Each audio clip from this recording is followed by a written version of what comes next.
আপনি ব্যস্ত জেনেও যে প্রতিনিয়ত দেখা করার জন্য অনুরোধ করে, সে মানুষটাও কিন্তু বিভিন্ন কাজে ব্যস্ত থাকে। তবে আপনার কষ্ট হবে, তাই প্রকাশ করে না। বয়সটা যেমনই হোক, হতে পারে কম বা বেশি, সম্মানটা সবার ক্ষেত্রেই সমান গুরুত্বপূর্ণ বহন করে। সম্মান না দিতে জানলে ফিরে পাওয়ার আশা করাটা বোকামি। নিজেকে ভালো রাখার দায়িত্ব নিজেকেই নিতে হবে, কারণ খারাপ থাকলে কেউ ভালো রাখতে আসবে না। জীবন যুদ্ধে আমাদের লড়াইটা প্রিয়জনদের সাথেই হয়ে থাকে, শত্রুর সাথে নয়।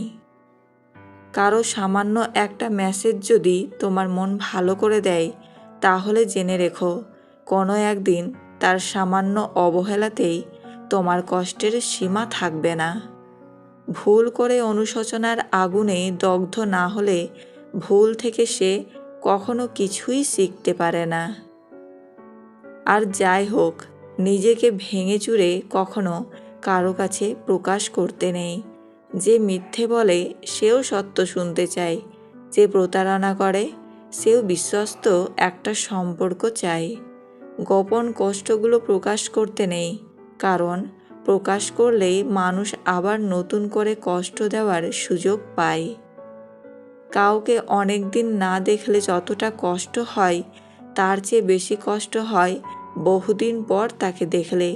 তাই তো সেই মানুষগুলো আর সামনে না আসলেই ভালো। মানুষ সৌন্দর্য দেখে প্রেমে পড়ে, কিন্তু মন্তব্য করে চরিত্র নিয়ে।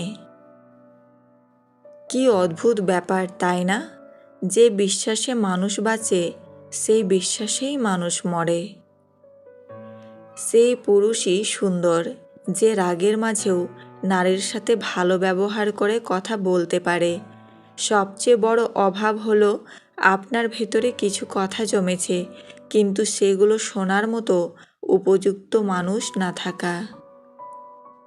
তোমায় ভালোবেসে একটা বিষয়ে খুব ভালোভাবে উপলব্ধি করতে পারলাম, টাকা না থাকলে সত্য ভালোবাসাও টিকে না। স্ত্রীর চুলের প্রশংসা করে রোমান্টিক স্বামীর লেখা একখানা কবিতা। তোমার এই ঘন রেশমি চুলে আমি পাগল হয়ে যাই। কখনো ডালে, কখনো ভাতে, কখনো সবজিতে খুঁজে পাই। সমাজ আপনার সম্বন্ধে কি ভাবছে সেটা তাদের ভাবতে দিন। আপনি আপনার লক্ষ্যগুলিতে দৃঢ় থাকুন। সমাজ একদিন আপনার পায়ের সম্মুখে হবে।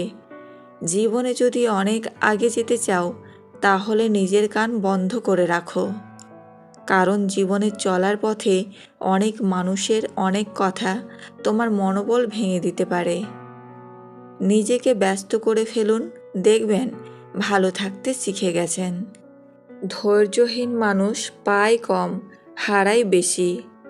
তুমি যখন ভালো কিছু করবে, তখন ওরা তোমাকে দেখে প্রথমে হাসবে, তারপর তোমাকে দেখে হিংসা করবে, তারপর তোমাকে বাধা দেবে, তারপর তুমি সফল হবে।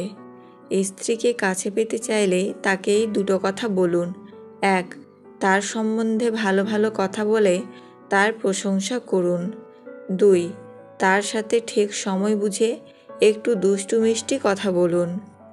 যত মানুষ চিনতে পারবেন, তত একা বাঁচার ইচ্ছে বেড়ে যাবে, আর বুঝতে শিখবেন একাকিত্ব কখনো বেইমানি করে না। যেটা খুব সহজেই পাওয়া যায় সেটা হলো কষ্ট, যেটা খুব কষ্ট করে পেতে হয় সেটা হলো সম্মান, যেটা মন থেকে পাওয়া যায় সেটা হলো ভালোবাসা, আর যেটা ভাগ্য করে পাওয়া যায় সেটাই হচ্ছে বন্ধুত্ব।